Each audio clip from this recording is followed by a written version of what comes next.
कुङ्कुमतो नियतारुणिता तुलनीलतनु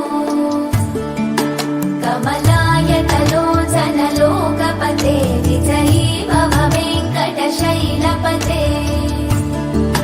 स चतुर्मुख षण्मुख पञ्चमुख प्रमुखाखिल दैवतमौलिमने शरणागत वत्सल सारनिधे परिपालय मां वृषशैलपते अतिवेलतया तव दूर्विषहैरनुवेलकृतैरपराधशतैः त्वरितं त्वरितं वृषशैलपते परया कृपया परिपाहि हरे अधिवेङ्कटशैलमुदारमते जनता विमदादिकदानरतान् परदेवतया गतितान् निगमय कमलादयितान्नपरं कलये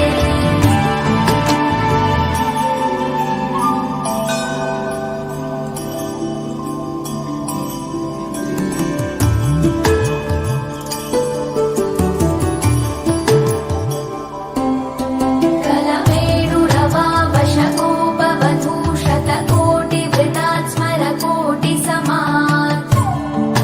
प्रतिपल्लविकाभिमतात् सुखदात् वसुदेवसुतान्नपरं कलये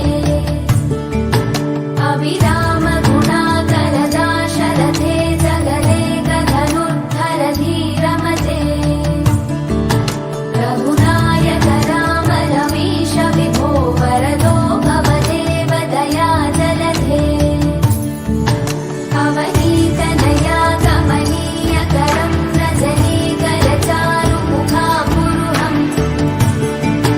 रजनीजलराजतमोमिहिरं महनीयमहं रघुराममये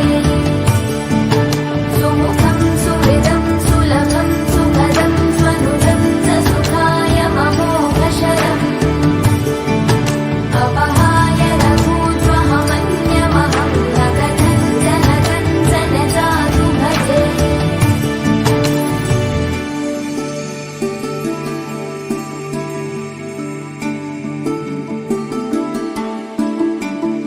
विना वेङ्कटेशं ननाथो ननाथः सदा वेङ्कटेशं स्मरामि स्मरामि हरे वेङ्कटेश प्रसीद प्रसीद प्रियं वेङ्कटेश प्रयच्छ प्रयच्छ विना वेङ्कटेशं ननाथो ननाथः सदा वेङ्कटेशं स्मरामि स्मरामि हरे वेङ्कटेश प्रसीद प्रसीद प्रियं वेङ्कटेश प्रयच्छ प्रयच्छ अहं दूरदस्ते पदाम्भोजयुग्मं प्रणामेच्छयागत्य सेवां करोमि सकृत्सेवया नित्यसेवाफलं त्वं प्रयच्छ प्रयच्छ प्रभो वेङ्कटेश अज्ञानिना मया दोषान्न शेषान् विहितान् हरे क्षमस्वत्वं क्षमस्वत्वं शेषशैलशिखामणे अज्ञानिना मया दोषान्न शेषान् विहितान् हरे क्षमस्वत्वं क्षमस्वत्वं शेषशैलशिखामणे